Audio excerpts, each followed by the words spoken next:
Saudações, meu amigo e minha amiga! Seja muito bem-vindo, guerreiro! Sabe quem eu sou? Eu sou esse professor que apareceu aqui embaixo, professor Evandro Mose. E sabe o que eu vim fazer aqui hoje? Hoje eu vim fazer a diferença na sua aprovação, na sua nomeação, na realização do seu sonho. Agora vai! Agora vai entrar para as carreiras policiais, hein, amigão? É isso aí. Hoje eu vim aqui te dar dicas fundamentais sobre o concurso da Polícia Militar do Estado de São Paulo. Hoje eu vou conversar com você aí de casa sobre noções de administração pública e vou trazer um pouquinho aí da minha experiência já há alguns anos, mais de uma década aí já aí dando aula em cursos preparatórios para concursos públicos, com as aprovações também que tive. Hoje eu vou trazer um pouquinho aí dessa minha experiência para trazer para você alguns pontos, alguns artigos, alguns temas que costumam ter aí uma incidência maior em prova, tá certo? Então é claro que toda essa análise aí é feita com base em provas anteriores, com base na organizadora que aplica a sua prova, mas você precisa conhecer todo o edital. Tudo que está no edital pode cair em prova. A gente baseia aqui nossa análise, né, com base em provas anteriores, com base na própria organizadora. Então a gente tem alguns parâmetros aí para fazer essas análises, mas é claro que tudo que está no edital pode cair em prova, tá? Então, é importante que você conheça o edital, que você estude o conteúdo programático do edital.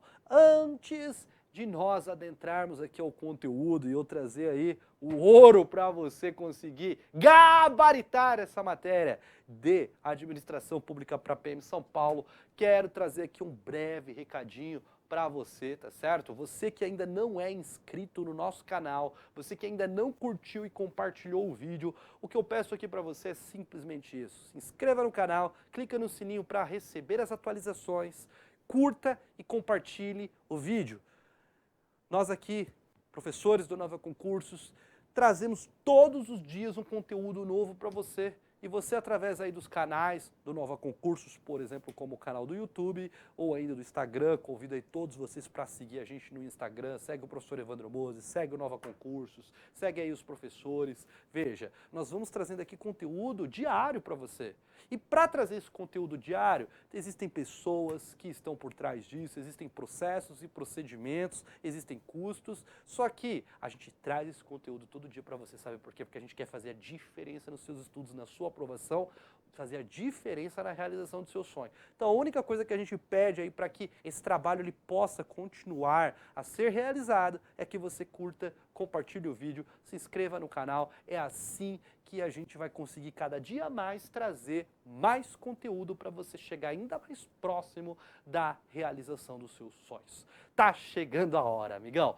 E eu tenho certeza que se você cumprir com a sua parte, se você assistir aí as aulas do Nova Concursos, seguir as dicas dos professores, ficar antenado aí no canal, assistir os nossos vídeos, as nossas atualizações, eu não tenho dúvida que você vai ter total condições aí de ser aprovado nessa prova e aí até de repente gabaritar a matéria de administração pública e conseguir ocupar esse cargo público dentro da Polícia Militar. Antes de adentrarmos também a matéria, quero aqui fazer uma rápida homenagem a todos os policiais militares, não só policiais militares, policial civil, agente penitenciário, toda a galera aí da segurança pública são pessoas que diariamente arriscam as suas vidas em favor de direitos da população. Então o policial, principalmente também o policial militar, que faz um policiamento ostensivo, que está mais exposto ali na rua, na ronda.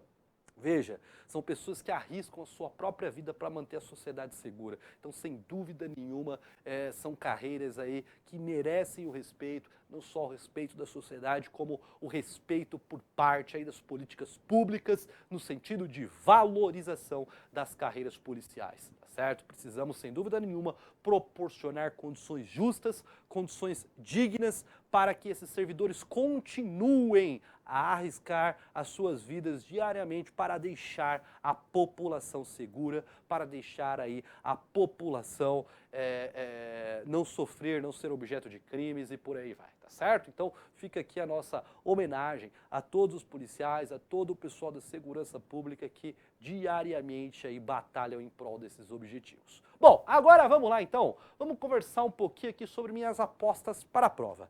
A questão aqui da Polícia Militar, você tem que ficar bem atento, né? Porque os editais que vão surgindo, aí a gente costuma ter bastante edital aqui na Polícia Militar de São Paulo, né? A gente vai ter ali normalmente um edital por ano, às vezes até 2 editais por ano, um no primeiro semestre, um no segundo semestre.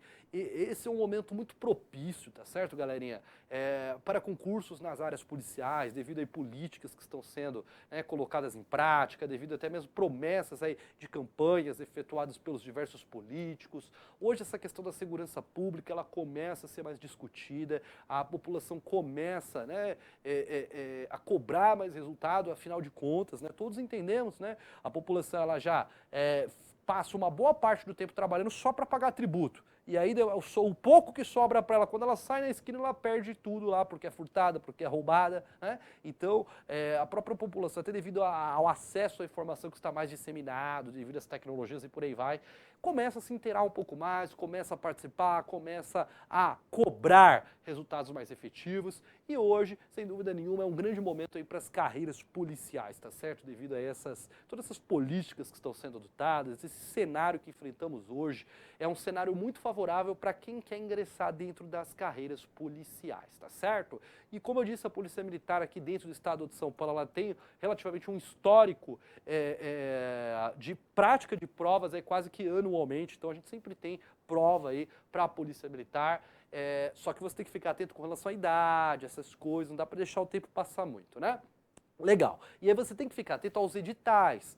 Os editais, eles não são sempre iguais. Se você analisar os editais, eles vão tendo uma modificação, tá certo? Então, se você estudou com base nos 2, 3 últimos editais, amigo, vai ter que se atualizar, vai ter que olhar o que saiu, o que entrou, vai ter que olhar aí essas atualizações. Eu separei aqui alguns artigos, tá certo? Que costumam ter uma grande incidência em prova, tanto já caíram aí alguns artigos aqui na prova da Polícia Militar, ou gostam de ser cobrados aí pela organizadora VUNESP. Então eu trouxe aqui alguns assuntos para a gente conversar durante essa aula, alguns artigos para você ficar atento, mas como eu disse, você vai ter que dominar o conteúdo programático, não somente esses artigos que a gente vai tratar. Vamos ver eles, de olho na tela aí, olha só. Vamos falar da Constituição Federal, que é a nossa lei maior, que é a nossa lei suprema. A gente tem lá os direitos e garantias fundamentais. Dentro dos direitos e garantias fundamentais, você tem direitos e deveres individuais e coletivos. E aí, dentro dos direitos individuais e coletivos do artigo 5º, você tem mais de 70 incisos, né? Mas tem alguns aqui que costumam ter uma grande incidência em prova. Você tem que se lembrar com relação ao crime de racismo. Lembra que o crime de racismo, ele é um crime inafiançável e imprescritível. E a pena que está sujeita o deleitor aí, né, o infrator, é a pena de reclusão. Então não é detenção, é reclusão. Fica atento quanto a isso. E você tem que se lembrar do 3TH também. O 3TH é o quê? É o crime de terrorismo, o crime de tráfico de drogas, né, entorpecentes, o crime de tortura e os crimes hediondos. O 3TH, eles são inafiançáveis e eles não poderão ser objeto de graça ou de anistia. Então lembra isso, por quê? Porque a organizadora vai dizer que o racismo é insuscetível de graça ou anistia. Errado. O que é insuscetível de graça ou anistia é o 3TH. O que vai ser inafiançável, imprescritível, sujeito à pena de reclusão é o racismo. Então não pode confundir esses dois. Ela adora, a organizadora adora cobrar esse tipo de questão.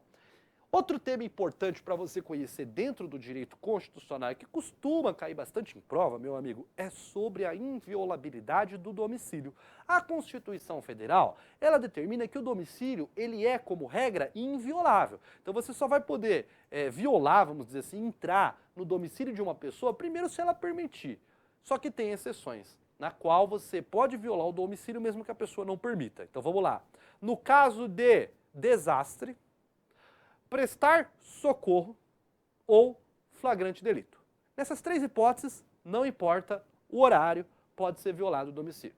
Agora, lembre-se disso, no caso de determinação judicial, aí é durante o dia. Presta atenção nisso, isso costuma cair em prova. Outro ponto que costuma ser recorrente em provas aí é a questão do direito de reunião. As pessoas elas têm o direito de se reunir, as pessoas elas podem se juntar e celebrar algo e cobrar algo, cobrar posturas dos políticos. É o direito de reunião, elas poderão se reunir desde que seja para fins pacíficos e desde que seja sem armas. E a gente não precisa de autorização para isso. O que a gente apenas é exigido pela Constituição é um prévio aviso à autoridade competente, justamente para que nós possamos nos organizar e permitir que as pessoas que estão participando daquela reunião tenham a sua segurança preservada, assim como as pessoas que não estão participando daquela reunião, mas que estão passando por aquela localidade. Aí lembra da liberdade de associação também, tudo isso são temas que estão no artigo 5º que podem cair na sua prova. Um tema também muito legal, muito importante, de grande incidência em prova, é sobre os direitos dos presos, que estão definidos lá no artigo 5º. Lembra que a Constituição ela fala um pouquinho sobre a individualização do cumprimento da pena, e ela diz que a pena ela deverá ser cumprida em estabelecimentos distintos, de acordo com o sexo, de acordo com a idade do apenado, de acordo com a gravidade da infração. Então a Constituição Federal ela determina que ocorra aí essa individualização quanto ao cumprimento da pena. Um assunto muito importante também e que pode cair em prova é sobre os direitos políticos que estão previstos, são os direitos fundamentais também e que estão previstos a partir do artigo 14 da Constituição Federal. Então lembra que a soberania popular ela vai ser exercida através do voto, através do sufrágio universal. Sufrágio é a utilização, é a votação através da utilização de uma urna, né? Então veja, a soberania então popular, a soberania do povo, afinal o poder pertence ao povo, de acordo com a Constituição. Veja que o poder então pertencente ao povo ele vai ser exercido através do direito de voto. Então, como regra, a gente participa indiretamente do processo político, porque a gente elege alguém e esse alguém efetua esse processo político. Mas tem algumas exceções na qual a população participa diretamente do processo político, e aí são essas exceções que estão previstas aí no artigo 14 que você está vendo no quadro, como o plebiscito, o referendo e a lei de iniciativa popular. Então, essas são as modalidades de participação direta do povo dentro do processo político, exercendo aí a sua soberania popular. Outros tópicos aqui que você tem que ficar atento é em relação ao alistamento eleitoral e o voto. Alistamento eleitoral é o que? A inscrição como eleitor. Então veja que a sua inscrição como eleitor e o voto, eles são obrigatórios para quem? São obrigatórios para quem tenha mais de 18 anos. Então quem tem mais de 18 anos é obrigado a ter o título e é obrigado a votar. Só que tem algumas situações que o direito de voto não vai ser obrigatório, ele vai ser facultativo. Então as pessoas que se encontrarem nessas situações, elas vão votar ou ter o título de eleitor se elas quiserem, que é a questão do analfabeto, os maiores de 70 anos, e os maiores de 16 e menor de 18. Então, para essas pessoas, o voto é facultativo. Então, fica atento. Ele vai perguntar para quem que é facultativo e para quem que é obrigatório, mas você que é meu aluno vai gabaritar isso. E um artigo bem possível de cair na sua prova aqui é esse parágrafo 8º do artigo 14, que vai falar sobre o militar. Porque o conscrito, que é aquela pessoa que está no período de serviço militar obrigatório, o conscrito, ele não poderá, tá certo? É vedado o alistamento eleitoral a ele. Ele não pode, ele não vai votar, tá certo? Então o conscrito não, ele não vai poder votar. Agora, o militar alistável, então não é o conscrito, é o militar que pode ter o título de eleitor e que pode se alistar como eleitor. Olha só o que diz o parágrafo 8º, que esse militar alistável, ele pode ser eleito sim, desde que ele atenda aqui algumas condições. Se ele tiver menos que 10 anos de serviço, aí ele vai se afastar da atividade que ele tem. Se ele tiver mais que 10 anos de serviço, aí ele vai ser agregado pela autoridade superior e, se eleito, passará automaticamente no ato da diplomação para a inatividade. Então tá vendo que aí é como se ele se aposentasse, né? Mais ou menos isso que a Constituição determina. Lembre-se disso, tem que lembrar da literalidade da norma. Outro ponto importante são as disposições do artigo 37 da Constituição Federal. Tá? O artigo 37 vai falar sobre a organização do Estado, vai falar sobre a administração pública e vai trazer informações gerais, disposições gerais. Você tem que se lembrar que a administração direta é composta pela União, Estados, Distrito Federal e municípios, e que a administração indireta é composta pela fase, que são as autarquias, as autarquias, as empresas públicas, as sociedades de economia mista e as fundações. Então é só lembrar do mnemônico, medo versus fase, tá bom? Medo versus fase, porque é a administração direta e a administração indireta. Aqui é municípios, estados, Distrito Federal e União, e aqui são autarquias, sociedades de economia mista, empresas públicas e fundações.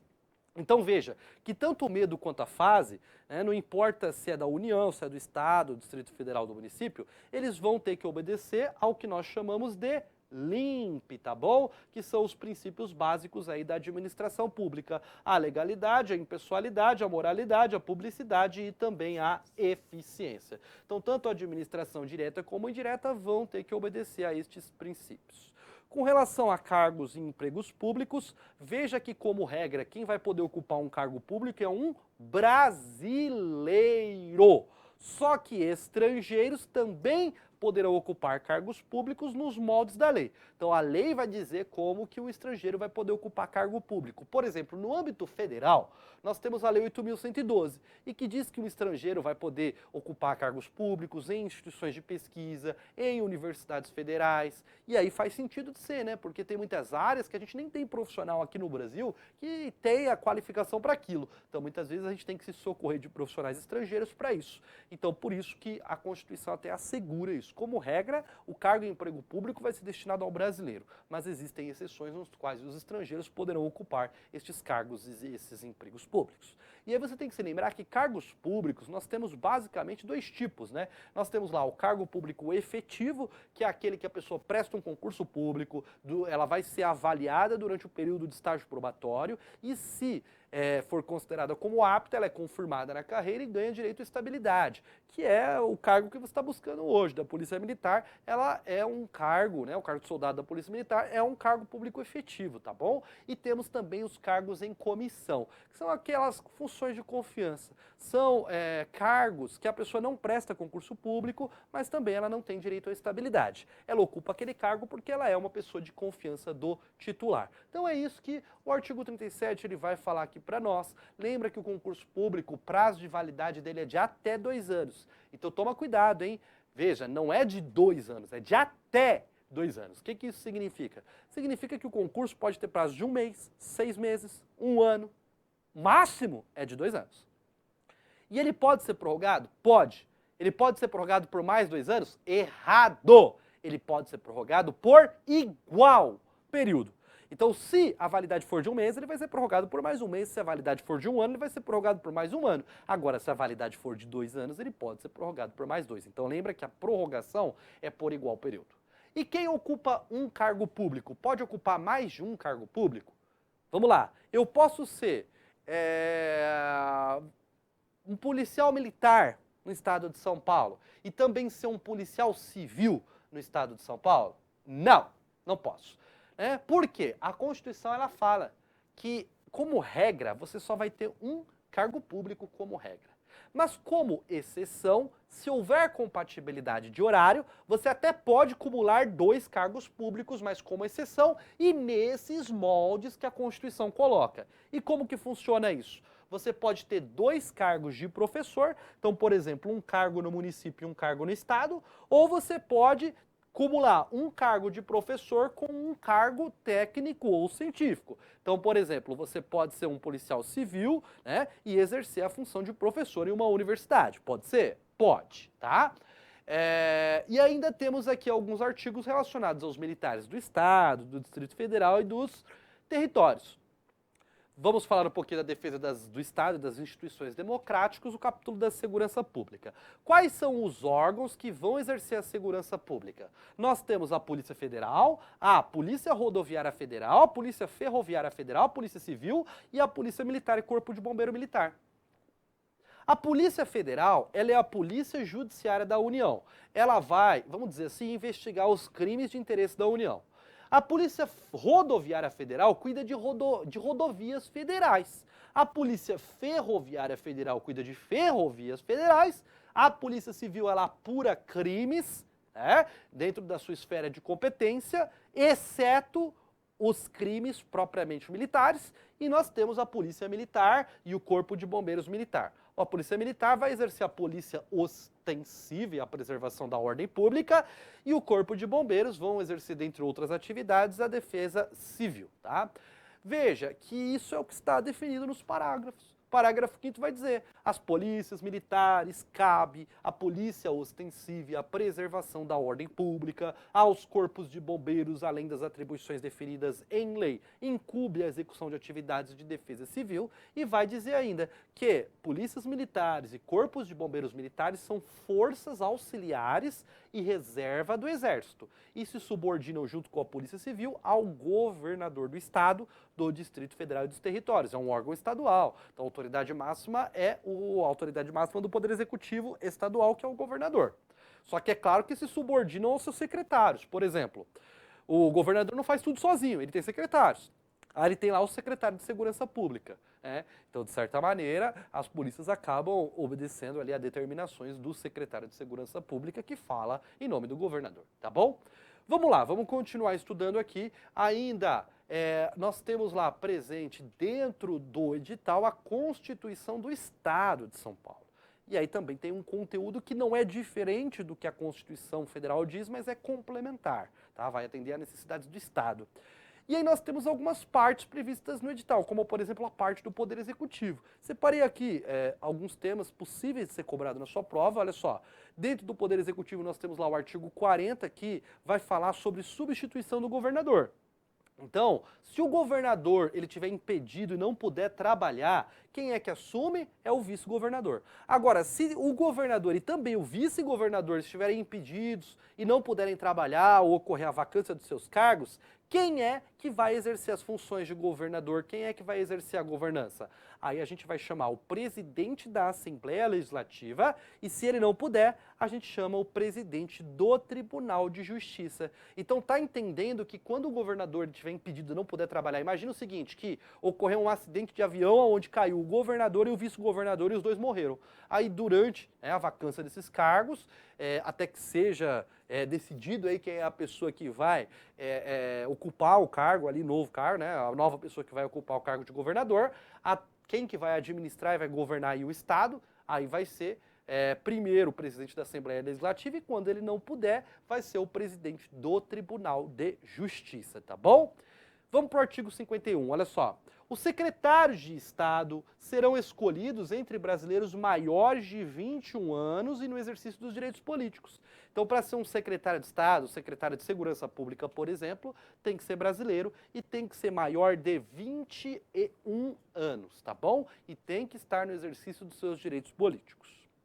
Outro ponto que pode cair na sua prova sobre o Poder Judiciário é sobre a Justiça Militar e os Conselhos de Justiça Militar. Aí você tem que se lembrar que a Justiça Militar, ela tem uma Constituição. Ela tem a Constituição de primeiro e segundo grau. Em primeiro grau, quem exerce a Justiça Militar são juízes de direito e conselhos de justiça, e em segundo grau é o Tribunal de Justiça Militar. Veja que a Justiça Militar, o que ela vai fazer? Ela vai processar e julgar militares do Estado nos crimes militares definidos em lei e as ações judiciais contra atos disciplinares militares. A exceção é o quê? É a competência do júri quando a vítima for civil. Então, por exemplo, os policiais militares, né, que estiveram envolvidos no caso do Carandiru, por exemplo, eles não foram julgados pela Justiça Militar Estadual. Eles foram julgados pela Justiça Comum através do júri, porque as vítimas eram consideradas como vítimas civis, né? Então, eles foram julgados pelo Tribunal do Júri mesmo, pela Justiça Comum, não foram julgados pela Justiça Militar. Tá? Então veja que o crime propriamente militar, cuja vítima for um militar, enfim, aí ele é julgado pela Justiça Militar. Então tem que ficar atento quanto a isso, tá? Vamos ver os próximos pontos aqui que eu separei para você. Temos ainda determinações sobre a administração pública, algo que não é diferente aqui, mas além do LIMP, pode ver que vai aparecer mais princípios aqui na Constituição Estadual. Olha só, temos o LIMP, legalidade, impessoalidade, moralidade e publicidade. Pode ver que a eficiência até está aqui, ó, mas aparece outros, aparece a razoabilidade, aparece a finalidade, aparece a motivação, o interesse público. Então lembra que todos esses são princípios aplicáveis à administração pública direta e à administração indireta. Isso não quer dizer que na Constituição Federal esses princípios não estejam implícitos, eles estão implícitos e não explícitos, tá? Teve aqui uma questão que já caiu também anteriormente em prova, que é o artigo 114, tá? Um artigo, isso é importante, ó. A administração é obrigada a fornecer a qualquer cidadão, para a defesa de seus direitos e esclarecimentos de situação de interesse pessoal, no prazo máximo de 10 dias, certidão de seus atos, contratos, decisões ou pareceres, sob pena de responsabilidade da autoridade ou servidor que negar ou retardar a sua expedição. No mesmo prazo, deverá atender às requisições judiciais se outro não for fixado pela autoridade judiciária. Então está dizendo aqui que certidões, fornecimento de informações tem que fornecer no prazo máximo de 10 dias úteis. Não confunda esse artigo 114 da Constituição Estadual com os prazos previstos na Lei 12.527, que está prevista no seu edital, tá? Sobre o acesso à informação. Sobre o acesso à informação, que a Lei 12.527 fala concessão da informação tem que ser imediata. Se não puder ser fornecida a informação imediatamente, dá-se um prazo de 20 dias que pode ser prorrogado por mais 10. Então, viu que não pode confundir esses prazos, tá? São prazos um pouco diferentes, então, em relação ao que está na Constituição Estadual e o que está definido na Lei 12.527, tá? Ainda, continuando, está acabando, já está acabando, vamos lá. Sobre os servidores públicos do Estado, temos aí disposições sobre os servidores públicos militares. Tem que se lembrar que são servidores públicos militares estaduais aqueles que são integrantes da Polícia Militar do Estado. Então, o policial militar do Estado de São Paulo é considerado como um servidor público militar estadual. E se esse militar ele for demitido por um ato administrativo e for instaurado um processo penal para avaliar a sua responsabilidade, e dentro do processo penal ele for absolvido, por quê? Olha só. Olha o que diz aqui. O servidor público militar demitido por ato administrativo se absolvido pela Justiça, na ação referente ao ato que deu causa à demissão, será reintegrado à corporação com todos os direitos restabelecidos. Então ele está dizendo, ó, o militar que já foi demitido dos quadros, né, de colaboradores, vamos dizer assim, foi demitido do cargo, mas que dentro do processo criminal, dentro do processo penal, ficar evidenciado a sua absolvição, aí, como regra, ele vai voltar a ocupar o cargo que ele tinha. Ele vai ser o quê? Reintegrado. Ele vai ser reintegrado ao cargo que ele tinha com, vamos dizer assim, uma indenização, né, recebendo esse período de tempo que ele ficou fora, tá? Temos ainda disposições relacionadas à segurança pública, à polícia militar, e aí você tem que se lembrar que, de acordo com o artigo 141, a Polícia Militar, um órgão permanente, incumbe, além do que está definido em lei, a polícia ostensiva e a preservação da ordem pública. Quem que nomeia o comandante-geral da Polícia Militar? Isso aqui já caiu em prova, hein? Tem que se lembrar que quem nomeia é o governador do estado. Ele vai escolher um entre os oficiais que ainda estão trabalhando, que não estão reformados, aposentados, e que seja ocupante do último posto do quadro de oficiais policiais militares. Quer dizer, a pessoa que já recebeu ali diversas promoções, tá? Conforme dispuser a lei, devendo fazer declaração pública de bens no ato da posse de sua exoneração. E temos também o chefe da Casa Militar. O chefe da Casa Militar é escolhido pelo governador de estado, dentre os oficiais da ativa, ocupantes do último posto do quadro de oficiais policiais militares. Então, lembra que tanto o comandante-geral quanto o chefe da Casa Militar, quem escolhe é o governador, tá bom? Então, ele nomeia o comandante-geral e escolhe o chefe da Casa Militar. Para a gente encerrar aqui, a gente tem mais dois temas, que é a Lei 2.527 de 2011, deixa eu tomar um fôlego aqui. Vamos lá. que é a Lei 2.527 de 2011, a LAI, que vai tratar do acesso à informação, e nós temos o decreto que regulamenta ela, que é o decreto 58052. Separei aqui os principais artigos. Lembra do artigo 3º, que vai trazer diretrizes básicas que tem que ser observados aqui, no que tange o acesso à informação. Veja que a regra é a publicidade e o sigilo é uma exceção. Além do que, informação que seja de interesse público, ela tem que ser divulgada, mesmo que as pessoas não solicitem. Além do que, a gente tem que viabilizar a disponibilização de informações pelos meios de tecnologia da informação, por exemplo, disponibilizando a informação via internet.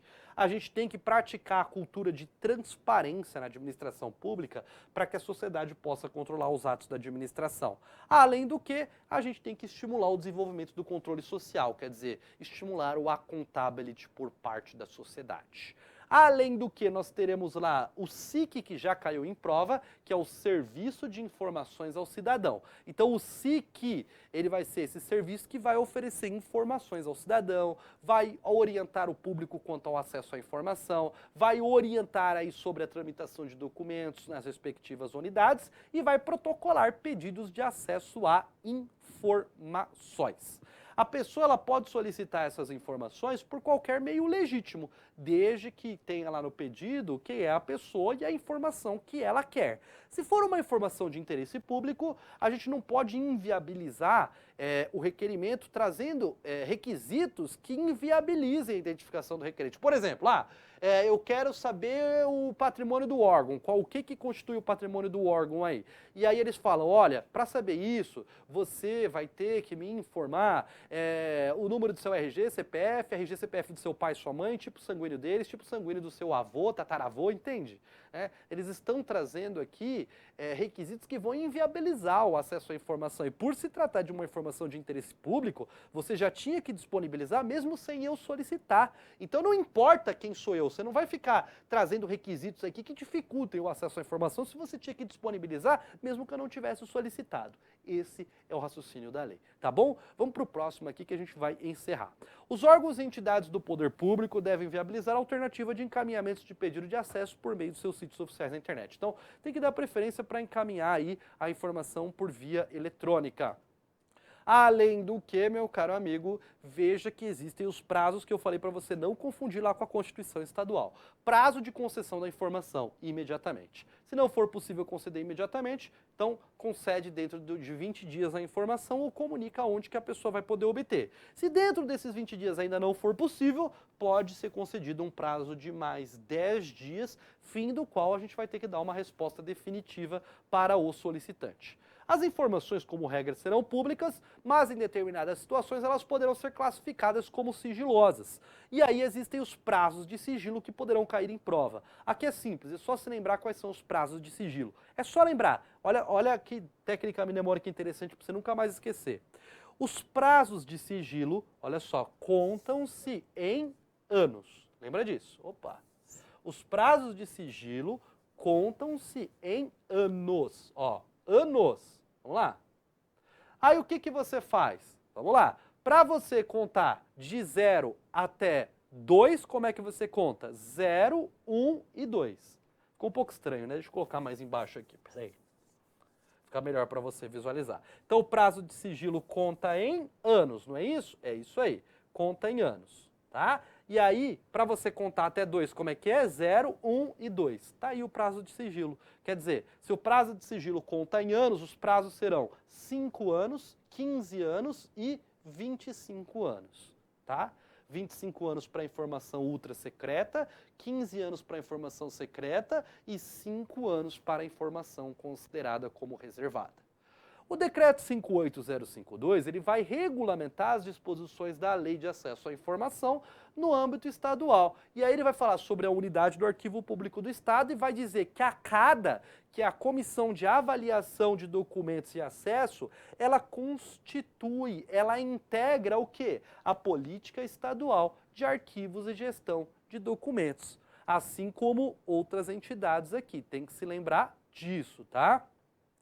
Teremos ainda, olha só, algumas outras disposições, como por exemplo, a vinculação dessa comissão, que é a Comissão de Avaliação e Documentos a CADA, ao quê? Ao gabinete da autoridade máxima do órgão ou entidade. Então veja que a CADA, que é a Comissão de Avaliação de Documentos de Acesso, ela fica vinculada ao gabinete da autoridade máxima.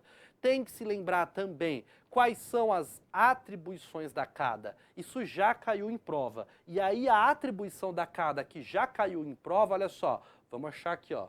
Foi a do inciso, vamos lá, a do inciso 8, que diz atuar como instância consultiva da autoridade máxima do órgão ou entidade, sempre que provocada, sobre os recursos interpostos relativas às solicitações de acesso a documentos, dados e informações não atendidas ou indeferidas nos termos do parágrafo único do artigo 19 deste decreto. Então, resumindo, imagina que alguém pede uma informação e aquela informação teve negado o acesso a ela. Aí a pessoa entra com recurso, existe a autoridade máxima do órgão que pode ter dúvidas ao analisar aquele recurso para saber se concede ou não a informação àquela pessoa. E aí, se ela tiver dúvidas, essa autoridade máxima, ela pode consultar quem? A CADA, que vai funcionar como uma instância consultiva e lhe oferecer um parecer para saber se ela oferece ou não a informação, se ela fornece ou não a informação. Aqui foram só alguns exemplos, tá? E algumas citações do que pode cair dentro deste decreto. É importante que você conheça o decreto como um todo. Estas são as minhas apostas para a prova. Você vê que a aula foi já bem mais corrida, né? Não foi igual ao nosso curso regular, onde o professor exemplifica, onde nós vamos tratando artigo por artigo. A ideia aqui é trazer os principais pontos, é fazer uma revisão rápida aqui com você, para que você se lembre desses principais pontos e saiba, né, aqueles pontos que terão, historicamente falando, uma incidência maior em prova. Mas é importante você conhecer todos os pontos do edital. Quanto mais você souber, maiores serão as chances de você gabaritar essa disciplina em prova. Meu amigo e minha amiga, mais uma vez lhe convido para curtir, compartilhar aí o vídeo, se inscrever no canal e também clicar no sininho aí para que você obtenha as novas atualizações. Se ficou alguma dúvida, quer falar bem aí do professor, tem que falar bem, né? Falar mal não dá, né? Brincadeiras à parte, fique à vontade. É importante a gente saber o que você acha da aula, importante a gente saber o que você quer ouvir nas nossas próximas transmissões ao vivo. Então, usa sim o comentário, coloca aí a sua opinião, coloca o que você achou, coloca o que você quer ouvir nas próximas transmissões. A gente está aqui para realizar o seu sonho, então a gente precisa que você participe e diga também a sua opinião. Se tiver alguma dúvida, manda aqui para o professor Evandro Musi, segue lá nas redes sociais, Instagram, Facebook, segue o Nova Concursos também. A gente disponibiliza diariamente dicas para você através das redes sociais, não só através do YouTube. A gente está aí em todos os canais de comunicação trazendo o que há de melhor, tá, em termos de conteúdo para você realizar o seu sonho e prover esse cargo público. Agora, meu amigo, quem é meu aluno sabe que agora eu vou te desejar um bom descanso, não é isso? Não! Eu desejo a você aí de casa, meu caro amigo, sabe o quê? Um excelente dia de estudo. Vê se larga essa internet aí e vai estudar! Até mais.